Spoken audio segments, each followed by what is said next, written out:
ดพัดลมบ่ลูกนั่งใต้มาลูกบ่ได้จะตุ่นจะใช่ เด็กมันดูคือบิ๊กคอมเมนต์ที่เด็กวันน่ะ มันเป็นน้ำทราย ตักบุคือ คืออันทรายมันบางอย่างจะส่วนที่มันก็ยังเป็นบนจะต่อ มาได้หัวตัวนั้นมันล่มได้ เขาเสียเป็นบ่หนอ ยังบุเชื่อค่ะหูลุ่มค่ะอันนั้นเรื่องหู บางทีใหม่ตัวซอยแหละไม่เอาเอามากินจนมันกันหนาวทำไมบ่เรื่องอะไรมาคือ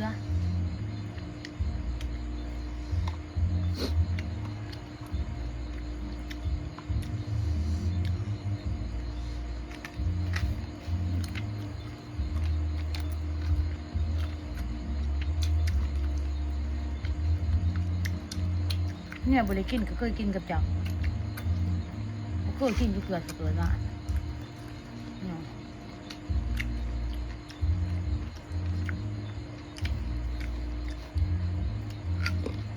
ชื่อข้อยมั้งเนี่ยบุได้มีก็ได้เงินน้ำตา ยังยังแม่จะบริกิน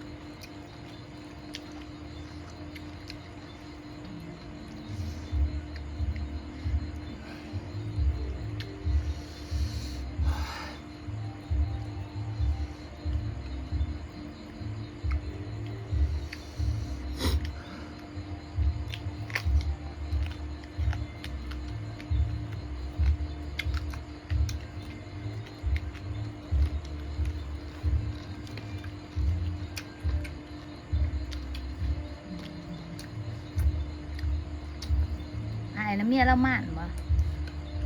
เมียเราชื่อข่าวอ่ะ เฮ้ย อายจะมาคายลง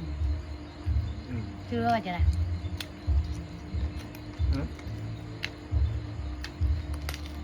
ชื่อว่าจังไงชื่อว่าจังไง ซัก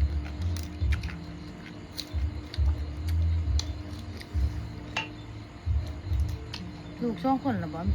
สามก็มาจักปิดอ่ะ ซักเดือด จะปิดอ่ะ พูดยังเอิญค่อยอ่านเมื่อหงองเลยนะไอ้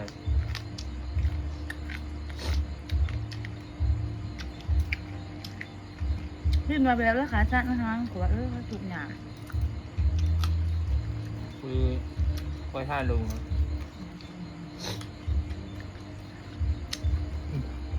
น้อยมันเห็ดจ้องเกลือเครื่องมาจ้ะถ้าเครื่องมาให้ ใช่ น้อย ลองจับได้ยัง อืม ได้ยัง ถ้าเครื่องมาให้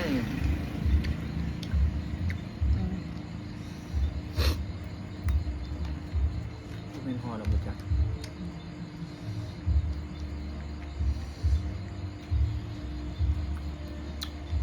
แซ่บอยู่บ่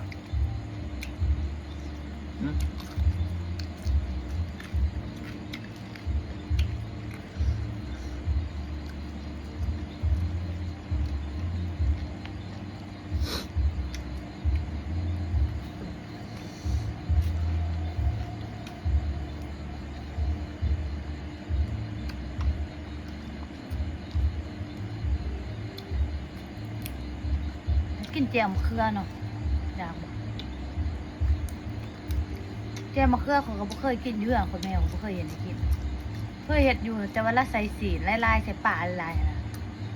เขาไปกินอยู่เวียนบนเสื้อตะหน่อยเขามาบอกแม่เขาเห็นให้กินเขาว่ามันคือบ่คือหมูเขาเห็ดเขาว่าเขาบ่จ้าเขาปวดนะเขาปวดได้ใส่สีพอดีเลยอยู่เวียนเขาบ่เคยกินแนวนะเขาบ่เคยกินผัก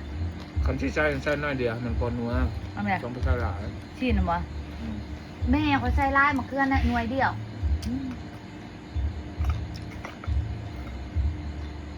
เพื่อนบ่เคยได้กินผักลายมีแต่ว่านุ่งน่ะกินข่อยก็บ่กินแล้วข่อยก็บ่เคยกินไปอยู่เวียนแล้วไปกินผักน้ำหมูท่านกับปกระปุกก็กินแต่ผักสลัดเพื่อนเจ็บพูดคือกันบ่แม่นสิกินผักท่านที่เขาว่าเจ็บพูดนะท่านว่าปีกใส่ก็มีแต่ผักสลัดอันเดียวอันอื่นมันก็ไปกินเส้นตะหน่อยกบเครื่อง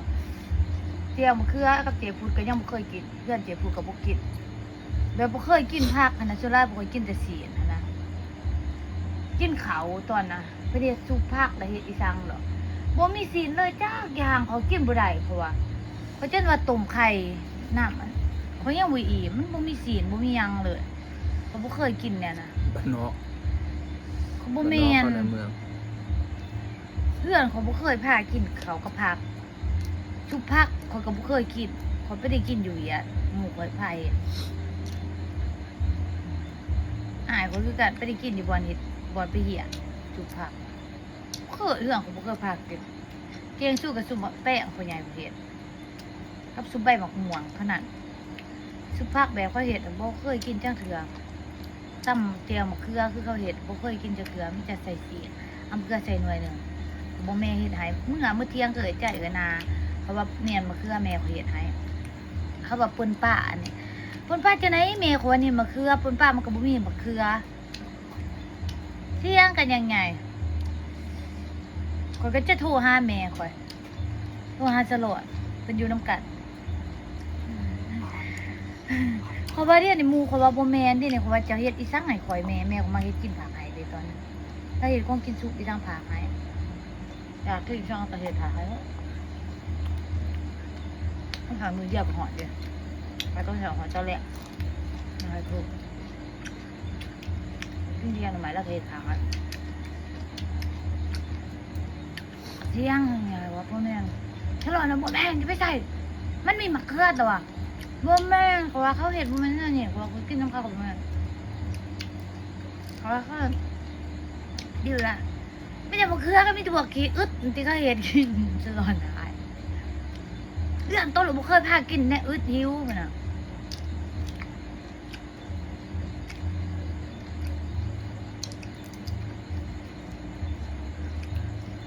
ชุบผักก็บ่เคยกินอันกิน2,000 4,000นะว่าผักหลายๆอ่ะผมก็บ่เคยกินอยู่เวียดเมื่อ เรียบร้อยทุกคนเนาะคลิปนี้จะฟังซ้ำนี่เนาะจะกันมื้อหน้า